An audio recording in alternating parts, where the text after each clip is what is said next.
Hi folks, it's a beautiful spring day today in the UK. In fact, it's more like a summer's day actually. It's great weather. So I thought I'd just do a quick overview of some of the equipment I'm putting together for day walking. And this is not for camping or wild camping, it's just for me to go out probably on a long day's walk. And I've put it together in mind of basically comfort, convenience, safety and waterproof.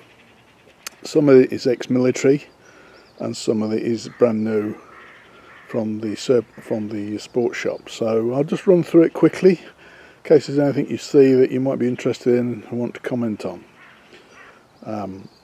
It all fits in either the day pack or there's a couple of pouches we'll look at as well in a moment. So just starting off with the usual waterproof jacket, waterproof trousers, just bought a pair of gaiters as well. This is the day pack. It's it's ex-British Army, it's called a Northern Ireland pack. It's about 30-35 litres I think. Two side pockets which are stitched on. I think the more modern ones are actually zipped on, where this is stitched on. It's got a place at the bottom, a pouch here. I've just got high-vis jacket in there and rucksack cover in case it's for really bad weather. It's quite old now, these are. There's the label. Go back to the 1990s. Yeah, 30 litre it says. It has got a waterproof lining, but that's breaking down, so you really need to. I've sort of waterproofed the fabric, plus I'm using a homemade liner as well. But that was £20 from Army Surplus, and all the stuff you're going to look at is actually fitted in this.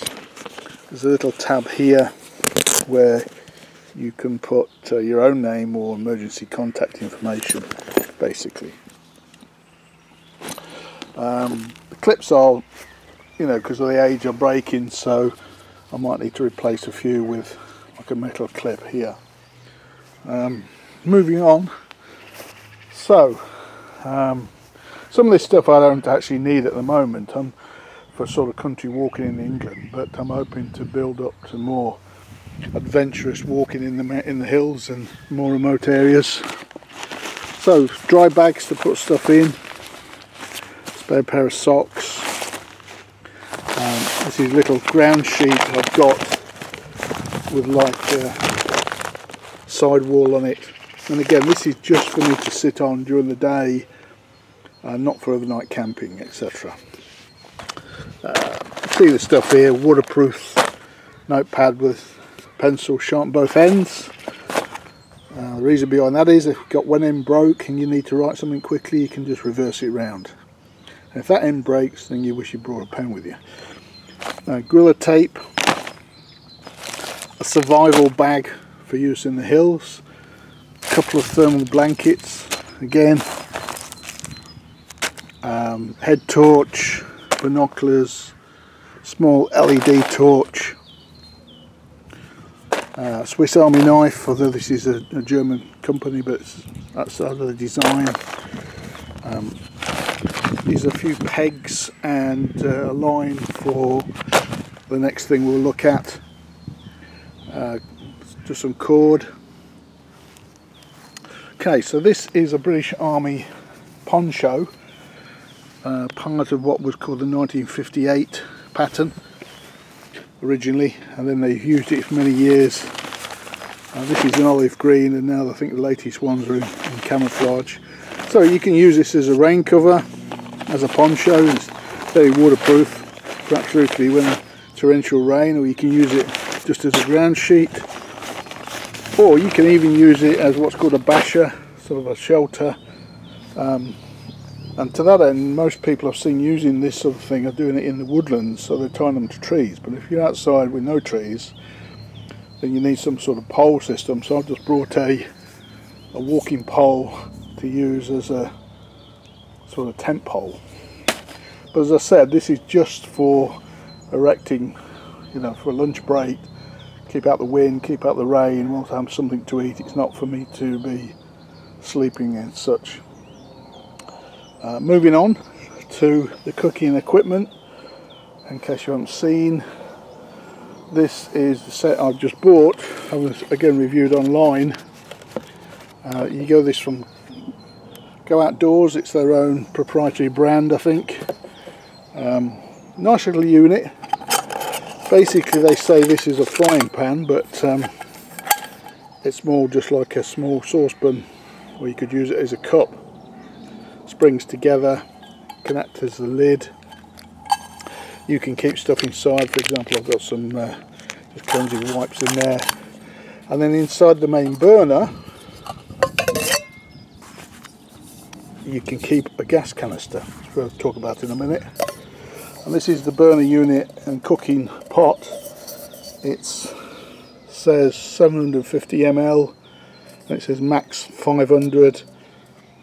What seems to be a good recommendation about this is this heat diffuser unit at the bottom, so it just speeds up the heating much faster than say just an ordinary pot. I haven't used it yet, but we'll see.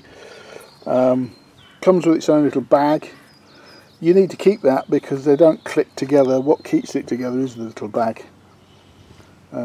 Knife, fork and spoon set, did I mention that? That's ex-military. I don't think it's British Army.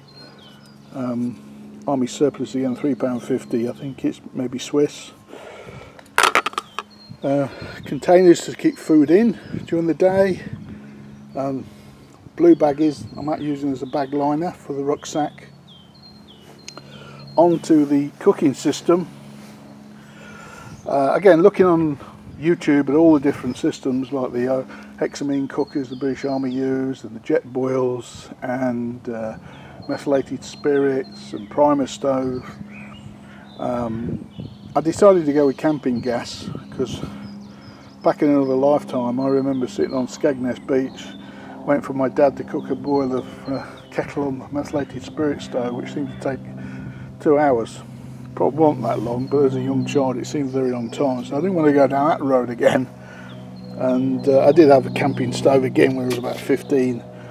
So and I saw another review on this on the YouTube, which was a good review, so I've gone for this particular model, which they call Twister Plus, because this is the small burner unit, and you literally, once the cover's off there, push it in and twist it and it seals, and these just fold out to create your stove. Comes with its own little sort of plastic carry case, and I bought separately this little stand, again £4 from Go Outdoors, just so you can fit your stove on a more stable base. Says on the box that boil time for 1 litre is 3 minutes 45 seconds. Seems quite fast because I won't even need a litre. And there's 2 types of canisters you can use with this: the CV300, which is this one, and the CZ470, which is a bigger. I made a mistake and I actually got the wrong canister when I bought this, so I had to go back to the shop, so just be a little bit wary of that. Not all the camping gas cylinders will work. It will only work with these 2 particular cylinders because it's got this twist and click system. And that's a little bag I just bought to put it in. It's not ex-army, but it's got this MOLLE system. With it, a shield, again from Go Outdoors, because unless it's extremely calm day, there's going to be some wind, and it's just helpful, I think, to put a little windshield up. And these are, I believe, windproof matches. They came with one of the pouches I've just bought. So all that so far has gone into the day pack, and then moving on, I've bought some army pouches. Now these form part of what's called the PL PLCE system. That's personal load carrying equipment, which all the Army use. I mean, it's a complete system, yokes, lots of different types of pouches for ammunition, trenching tools. Both of these are water bottle pouches, which is all I need. And the actual camouflage is called DPM, that's disruptive pattern material. That was in use, really. This is linked to the Combat 95 military uniform, British Army uniform. Now been replaced because following the Afghanistan experience, they went to a new camouflage system, which is the multi-terrain pattern, the MTP. But again, this personal load carrying equipment is now all available in the MTP camouflage, so you can get it in both basically. Probably in the DPM it's going to be more available in one sense because that's now basically gone out. So my reason for having pouches is two or three reasons really. One is to create more space in the pack, or I need to carry a bigger pack. And secondly, a worst case scenario, if I wasn't ever in a situation where taking a tumble and losing a pack, I would still have some equipment on me in these pouches. So these are both water carrier pouches. I'll open them up. This one's a brand new one, never been issued, and this one has been issued, but it's exactly the same. And you can clip these up apparently two ways, again looking on the internet, on YouTube. The quick way is you just pull that, it's open. The Velcro there. Inside there's the label, it says Carrier Water Canteen DPM IRR, which I guess is the manufacturer, 2005, gives the NATO stock number. And there's a little pocket there for carrying filtration tablets, you know, purification tablets, I think is the right word, isn't it?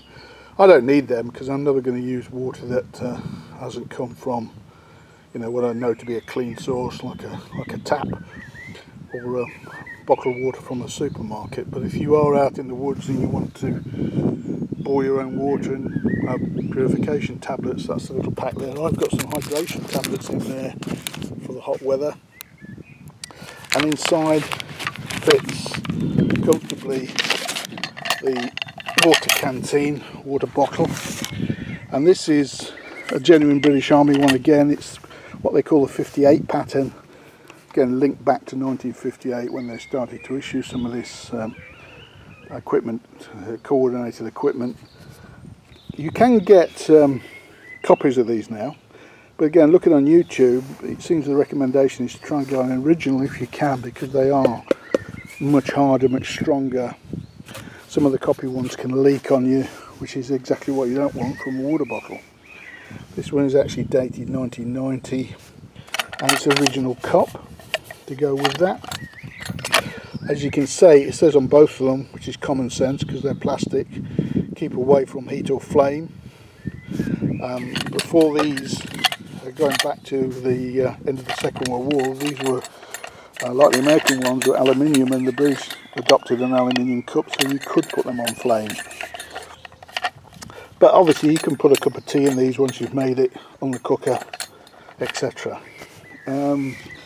I think the other reason that the Army have a canteen cup is that they don't want you drinking from the actual bottle, especially if you're sharing it with one of your buddies, because you're going to create a bacteria contamination of your water supply, which is not a good thing, is it? So that in mind, there's a second little pocket here in the front, and I've just got some antibacterial wipes so I can just clean them if I want to when I use it.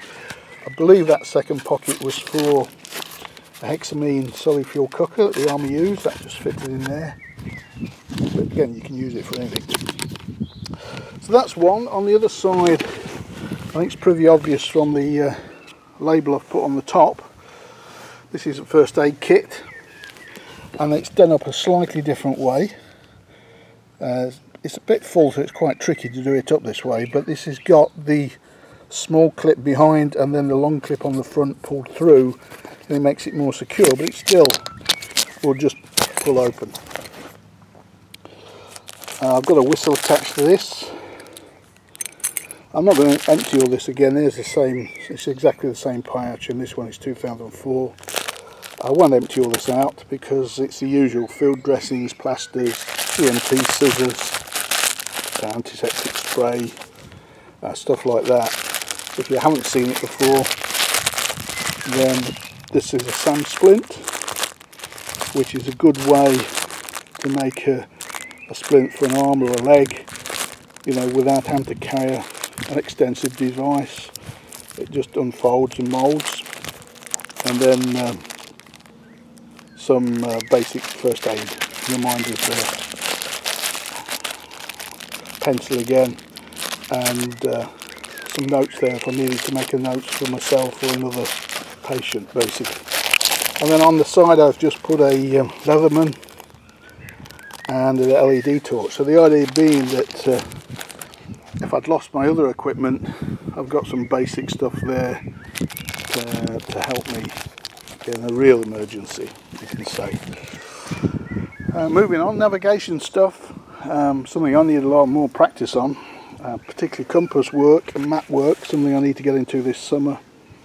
I've just got a little case today for the iPhone, basic GPS system, that's the Garmin eTrex 10, and again I need a lot more practice on that really. Maps, OS maps of course, in waterproof cases. If you're watching this from abroad, there is a walking magazine in the UK, I think it's the best selling one, called Country Walking, and every month they print out on waterproof paper walks you can do, gives you the distance, the route to follow, and basically there's a copy of the OS map there with it lined out, so you can follow that. You can get the OS map as well for the particular walk, so they're quite handy to build up a collection, and they do all over the United Kingdom. And this other one's just a local paper one from many years ago. So that's the sort of navigation type equipment. So that's a quick overview of everything I'm planning to use. Some of it might need more modifications, some of it I think will work as I hope it intends to. I'll have to see how quickly I can put the poncho up and take it down. I tried it in the garden here the other day, it only took me a couple of minutes, but again that depends whether the wind's blowing or not. That makes a big difference, I think. So there we are folks, enjoy your walking and take care out there.